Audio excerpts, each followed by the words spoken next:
amendment first, and then on the main motion as amended. Okay. Second. Sure, second. Yeah. Any discussion? Councillor Pittman. Well, I'm in favor of the event. However, we are tight on our budget. And the extra $2,000 was a one-time request many years ago, and they never updated their funding request letter after that. I feel that there is enough time for the committee to do fundraising events to make up for the shortfall and seek cash donations from some of the local businesses that benefit from the event. And perhaps they could do an online auction through the fire department to raise the extra funds. Excuse me, just you're raising valid points, but right now we're just considering the amendment. Your comments should probably be dealt with when we're on the main motion as amended. Okay, so I'll repeat that again after.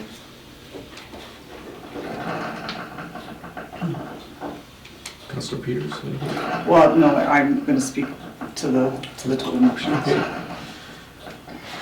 All in favor? Carried. Opposed.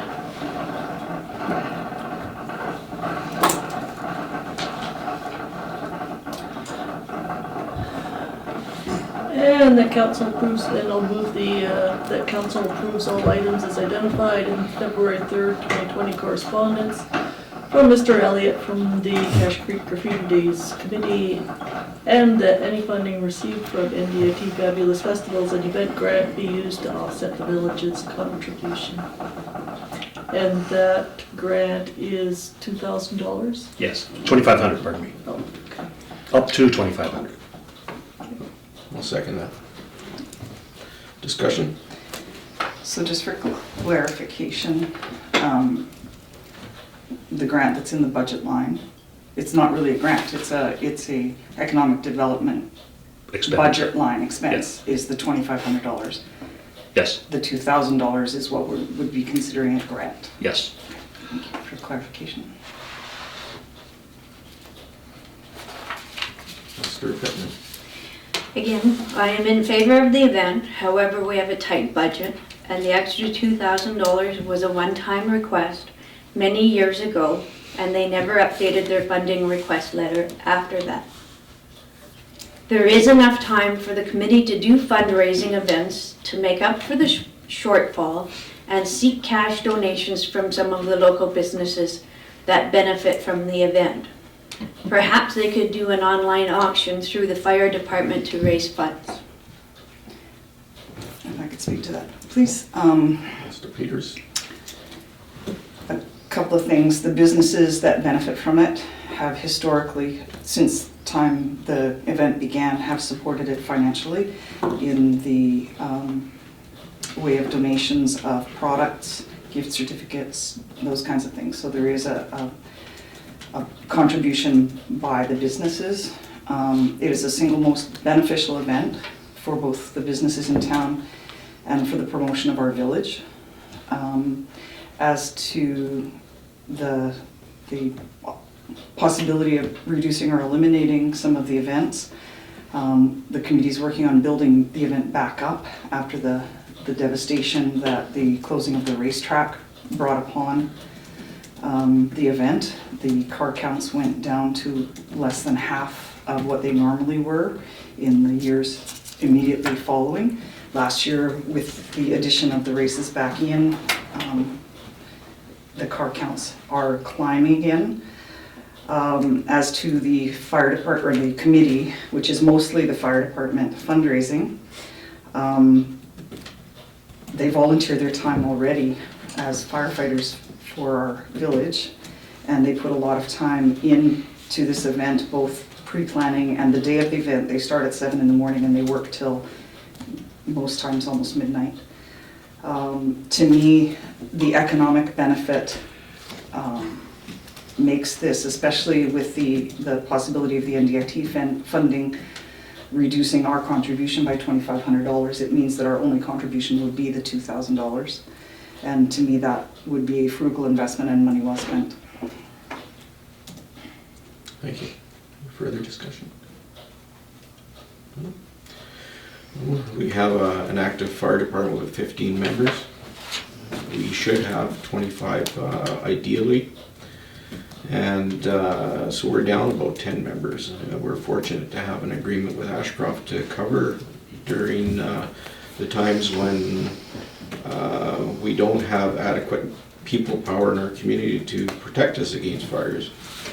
Graffiti Days is 33rd annual, and the fire department has consistently applied themselves to put on the Graffiti Day event for the benefit of everyone in the community. Certainly last year was an upswing from a definite downswing from years previous. And based on what the fire department contributed to this community in 2017, 2018 during the wildfires, and 2015 during the flooding events, I can't reiterate more how important it is that we have a dedicated group of 15 volunteers that aren't asking for very much out of our council, and we should wholeheartedly support them in every way that we can. So I'm speaking for the motion to support them in any capacity that we possibly can. And using an analogy of Mayor Ken Christian out of Kamloops, when him and I had a discussion, he said, "Thank God you guys have a volunteer fire department and not a paid department."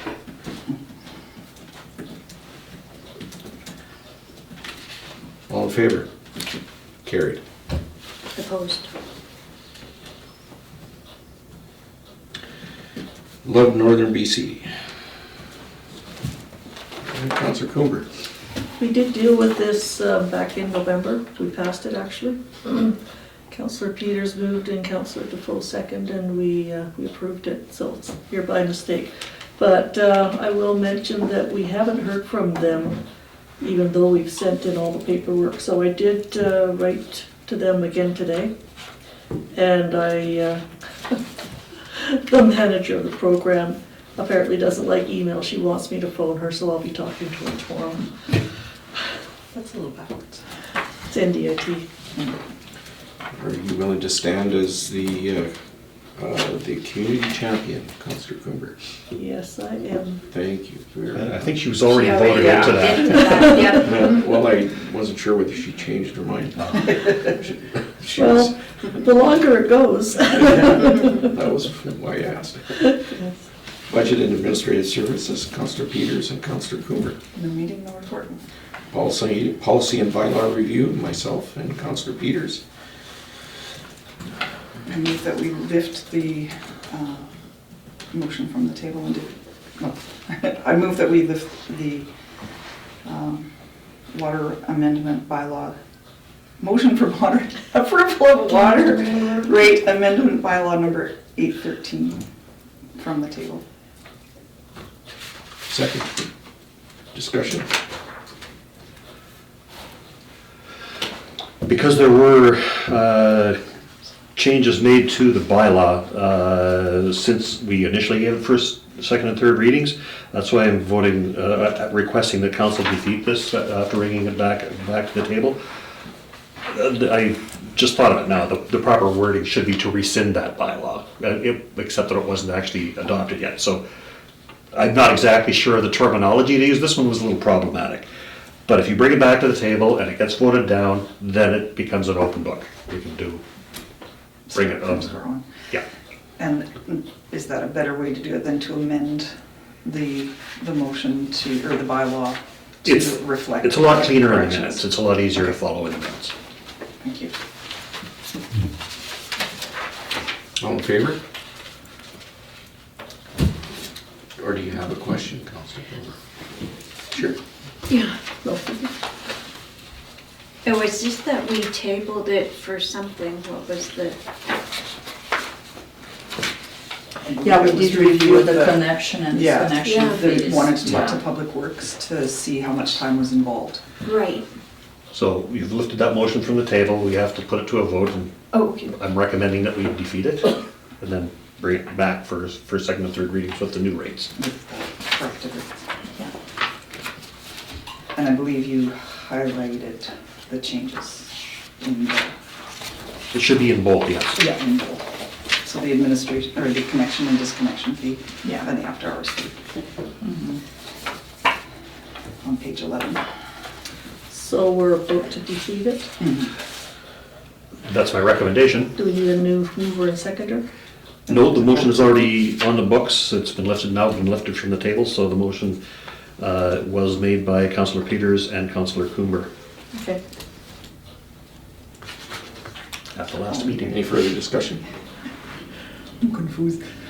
Yeah, there's a lot going on right now. Yeah. It's a full moon. Oh, right. Well, it's the day after daylight savings time transfer. That too. Move ahead. So just guide us through this process. So we have to- Just put the motion to the question. Those in favor, I'm thinking that there probably won't be anybody in favor of it. In any case, we'll take it from there. Okay, are we done with discussing? All in favor? Of rescinding the motion. No, we're defeating the motion. Defeating the motion. That's I okay. told you I was confused tonight. All in favor of I'm sorry. All in favor of defeating? You can't vote to defeat, you have to vote All in favor? all in favor and then nobody votes in favor. Okay, ask the question. Oh, maybe I should have done it another way. Once we've done it once, now we'll know how to do it. All in favor of defeating the motion? No, just No, all in favor of the No, motion. all in favor of the motion. No, All in No, And favor? we're not in- and nobody puts up their hands, please. yeah. That's my Well, recommendation. isn't that perfect? Any opposed? Now opposed. And everybody puts up their hand. Okay, let's start this again. Oh, gosh. Keep it down to short little words next time. All Marty. right. I'll talk to some people who are better corporate officers with more experience than I to give me some hints as to how to do it next time. Thank you. And can we do first, second, and third readings separately, or do we have to do them separately or all together? We can do them all together. You can do first, second, and third reading altogether, Okay, but there has to be one clear day between third reading and adoption. okay. I move that we give first, second, and third readings to the water rates amendment bylaw 813-2020 as amended. I'll second. Discussion? So all that's being added is the thing that I put in yellow. Yeah. The water supply from the standpipe, the administration fee. No, that's, The connection disconnection fee is new. The after hours call-out fee is new, and the per 1,000 gallon cost is new, or changed, I shouldn't say, it has been changed. The underline didn't get done on the per 1,000 gallons of water. I should point out that when I got these numbers, I was talking to Shane only about wages. So it takes roughly 10 to 15 minutes to hook everything up and then another 10 to 15 to take it all apart. It does not take into consideration wear and tear on that equipment, traveling to and from, and all the rest of that. Yeah, and I made the case that this disconnection fee should be a bit higher to cover for those costs, you know, but So the connection disconnection fee, that's during regular business hours. Correct. So those costs would be part of our doing business on a day-to-day basis. Yes. So, trying to understand the reason for the extra fee. Is it because it takes them away from their regular duties? Is that kind of the Yeah, I idea of it? We don't normally do this kind of work. It's Oh, very okay. definitely once in a very, very long while. yeah, In and the fact, I people, the don't- public work is being taken away from their regular routine, and so I argued that in addition to the wages, it should be the gas for the car, the wear and tear of the equipment, et cetera, so.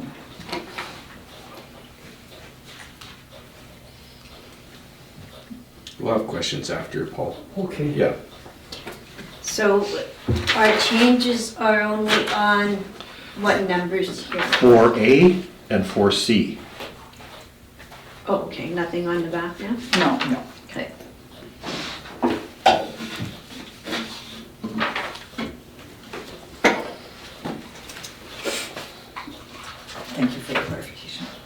Any further discussion? All in favor?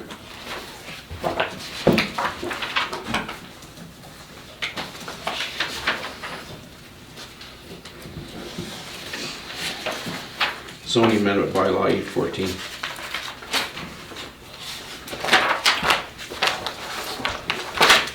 I move that we give first reading to zoning amendment bylaw 814/2020. I'll second. Discussion? I noticed that the sign, it's the property for sale. I did talk to the property owner. He explained that situation to me. He was approached by someone who was possibly interested in purchasing the property.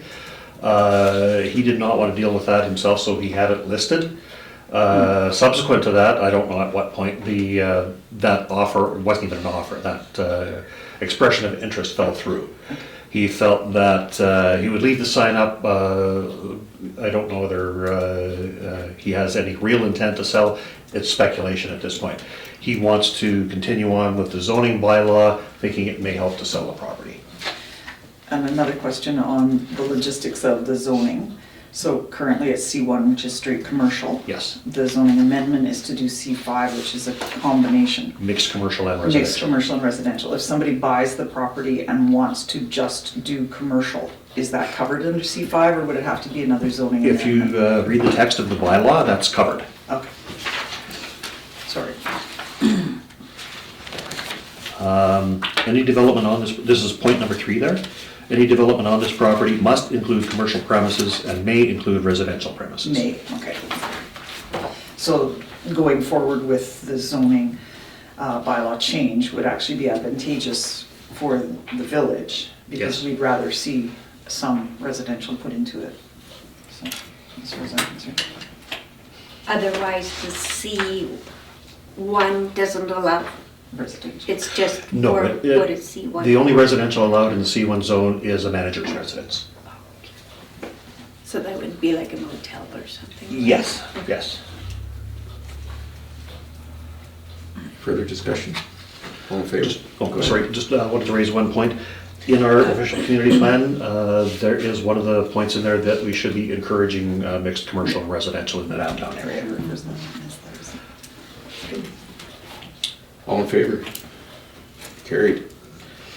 Public Works and Community Facilities, myself and Councillor Defoe, East Trans-Canada Highway Bridge Project. That council received and filed the East Trans-Canada Highway Bridge Project update from Stan Tech. I'll move. Seconder. Any discussion?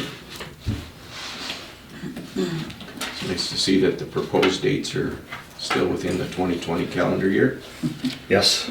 It's also good to see that the budget hasn't changed. Mind you, we have not gone to tender yet.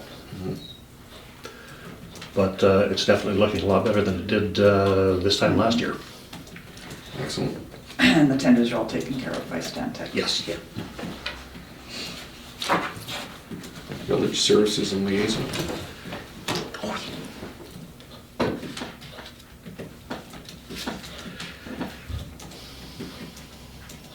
You need a new recorder? I don't know. It seems to turn off by itself. I watch it turn on and then it turns off. Village Services and Liaison, Councillor Defoe and Councillor Coomber.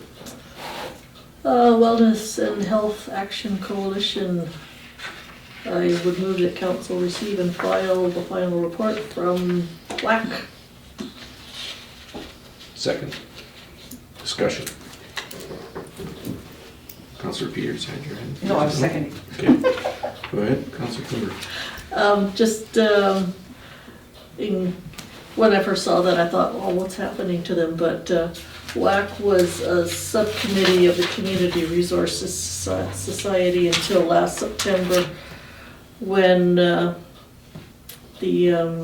some of the members changed and it applied for society status and became the Community Health Center Society for Ashcroft and area and rebranded itself as HAWK. So the people who had originally formed the Wellness Health Action Coalition, WAC, are submitting this final report to their overall committee, CRS. So Hawk is still alive and kicking. Could you, what are the letters in that? Health Action Wellness Coalition? Or Hawk? HA? Yes, that's right. Okay, And wellness. HAWC, okay, Health and Wellness, yes. we'll continue on. Yes, it is continuing on. Continues. Did you get the WAC? Wellness Yep, that Health part I Action got. Coalition? And those are two completely separate groups from the Interior Health's health planning table. Okay. So, Can we do a friendly amendment to the motion to ask to send a letter of thanks for their hard work? They kind of set the groundwork for what's happening now. can we do that separately? Yeah. Very definitely. Yeah, so we'll vote on this one, then we'll have another Okay, motion. thank you. All in favor? And this is your motion now. I move that we send a letter of thanks to the Wellness and Health Action Coalition, thanking them for their hard work in working towards getting healthcare on a more stable basis. Second. Discussion, further discussion? All in favor? Carried.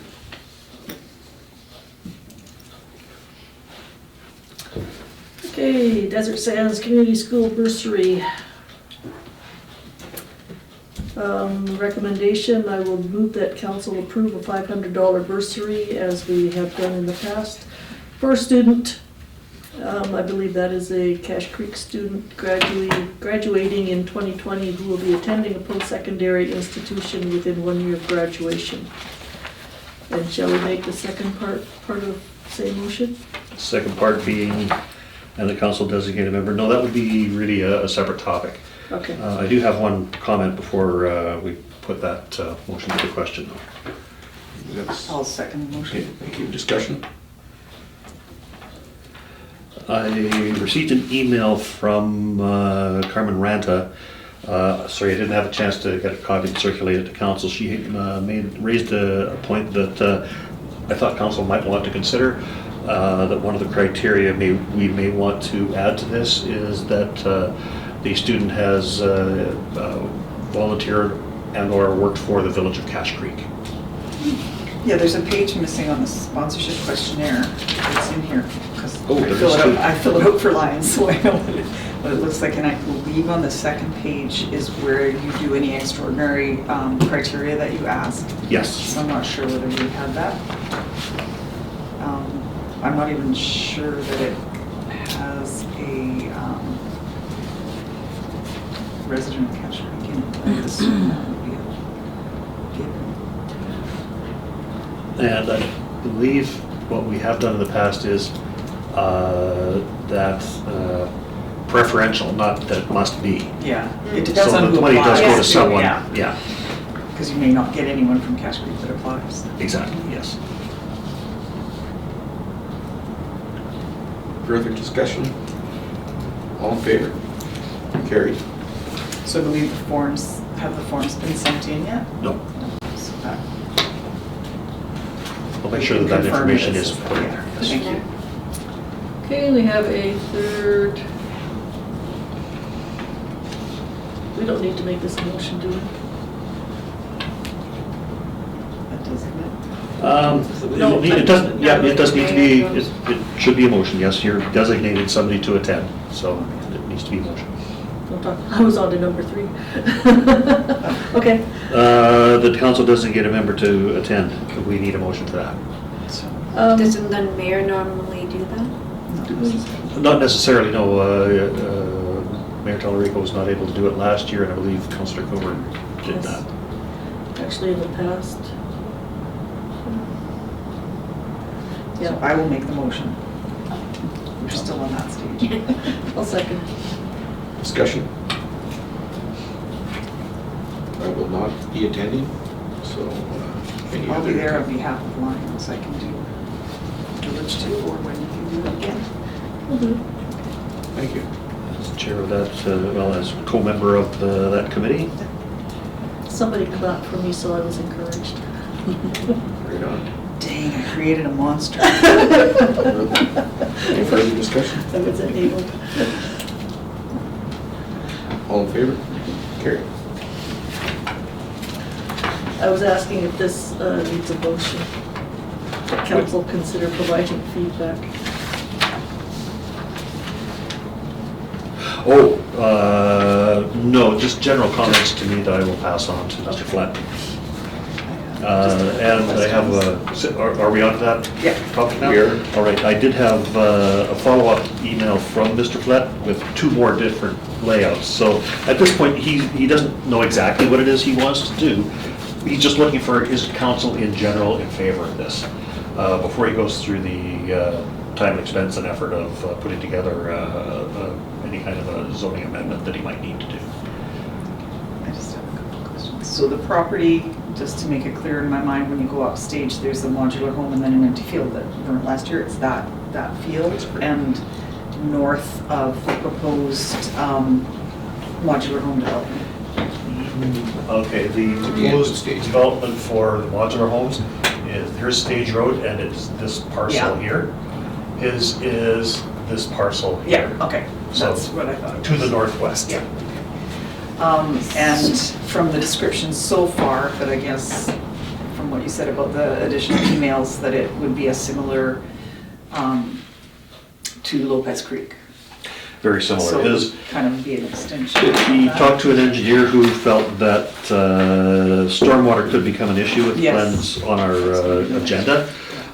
So he cut back on the number of lots he'd be putting in one of the submissions that he Yeah. followed up with.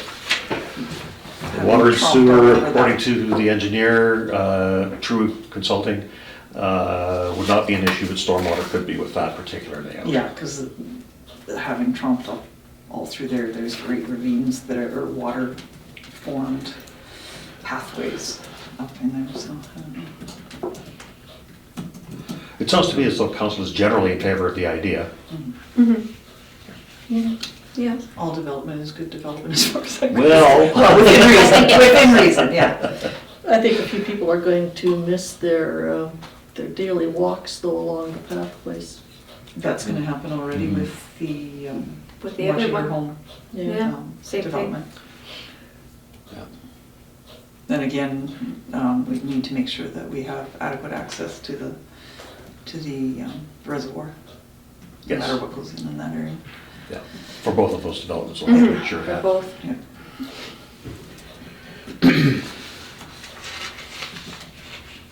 Did the revised plan have a reduced frontage to them or no? I can't tell. To be honest, I did not have a chance to look at them in any detail. I opened the email on my phone, and you can't make out a lot of detail that way. Okay. Well, we look forward to seeing his updated plans. So he sent a few emails there, other than just this one? He sent one follow-up to what you see on the agenda. It happened, actually, I just got it Saturday or Sunday, I can't remember. So I did not have a chance today to get it to council. I will forward it for your information if you like. Okay, yes, please. I have one more item. Yes, Councillor Coomber. I just want to mention that CAO Dawson and myself attended the Desert Sands Community School think tank on February 28th and were interviewed by the social justice class. And I can't speak for CAO Dawson, but I thoroughly enjoyed it. There were about 20 community members there from all different types of careers and backgrounds, and I think that the kids got as much out of it as I did. I thought it was great. I want to go back for the next one. I was pretty impressed too. That's not the kind of course they ever taught us in school, but I think it was a very valuable course and a really, really good experience. It opened my eyes to a few things, and maybe even will make me think a little bit more about some of the things we do and the recommendations I make to council.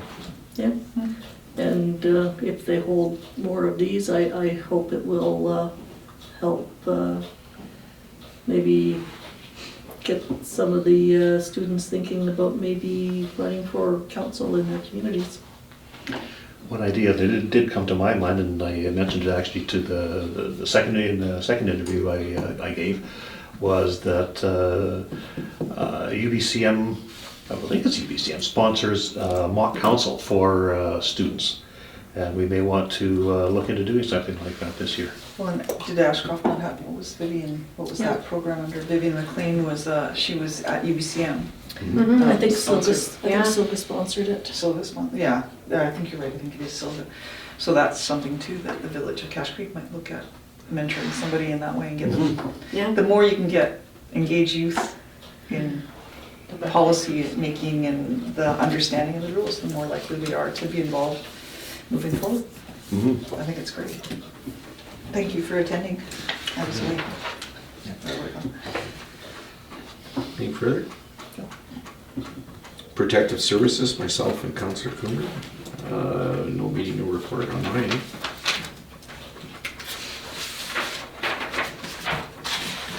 Intergovernmental Relations, myself and Councillor Coomer. Orange Shirt Day.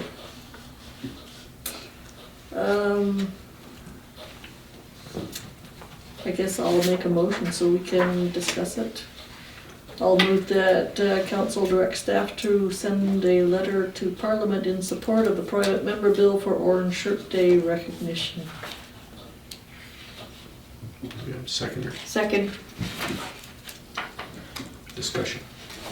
And normally, the way it was brought to my attention is that on the last day of UBCM, usually coincides with Orange Shirt Day, not always, but even on the years that it doesn't coincide with Orange Shirt Day, many of us wear our orange shirts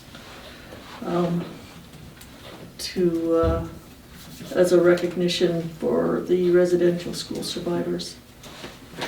And in this case, the proponent of this motion is hoping that it will become a national holiday.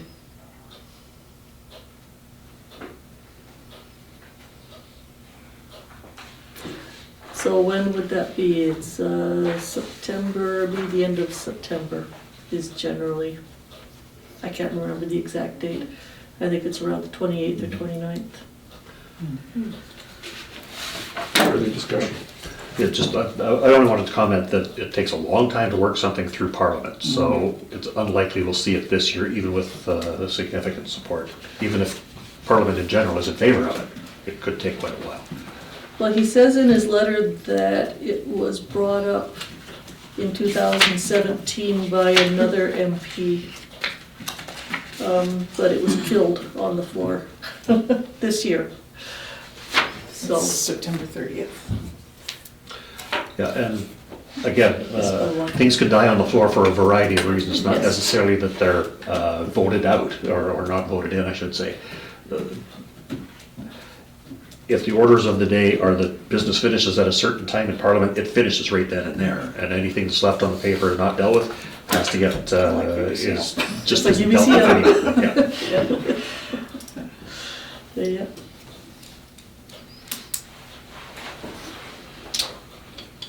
Any further?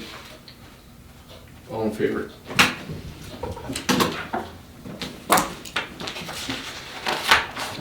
British Columbia Municipality Resolution Process. Council received and filed information. So moved. Second. Discussion. All in favor? Carried. I was going to say this apparently will come up for discussion at Silga. I downloaded the resolutions that were brought up at the last UBCM, and with the government responses, and I've been working my way through them. It's a very weighty process, but the majority are, yeah, we're working on it. Yes, this has been brought up before. We don't know if anything's gonna happen, so I don't think that carries a tremendous amount of weight, but maybe if they come up often enough, it'll force the hands of government? Who knows? We all know that government works very slowly. And in their own way. And, Thank you. Information correspondence? New business? Questions from the public? There was something on the news recently about funds from the provincial government being made available for cleaning up the forests to try to avoid fires. And I don't know, are you aware of that? Yes, sir. Okay. That report that was posted by CBC regarding the pipeline fire north of Prince George, Okay. and what it basically displayed is that the National Energy Board didn't do their job in policing the owner of that pipeline to make sure inspections are done. That pipeline surrounds Cache Creek. As it comes down from Prince George, it heads off to the coast and heads to Kamloops. Now, just looking at the map, I bet you that portions of that pipeline were underneath the fire on Elephant Hill. Is it worth addressing that with the government for further inspection to create a level of comfort? That's an old pipeline. And that kind of, well, the coatings are the main cause, and what they do now is they put a more aggressive epoxy coating instead of the old tar and wrap system. What did they call it? They called it stress cracking corrosion. It's not the pipe that's corroding, it's when you get the cracks in it. You know, if you bend a piece of metal, it cracks. The corrosion occurs in the crack, and it's almost like frost jacking, it pulls it apart, and that's the way it works. Quartz Road. Why do people or vehicles commuting along Highway 97 and along Trans-Canada Highway prefer to take Quartz Road rather than go through the intersection? And they do. I believe what it is the Google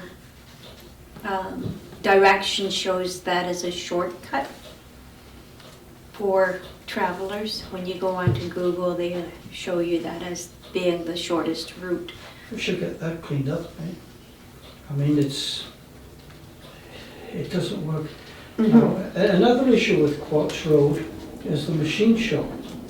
Today, they had a forklift picking up a 25-foot trailer, turning around in the middle of the road and putting it on a flat deck.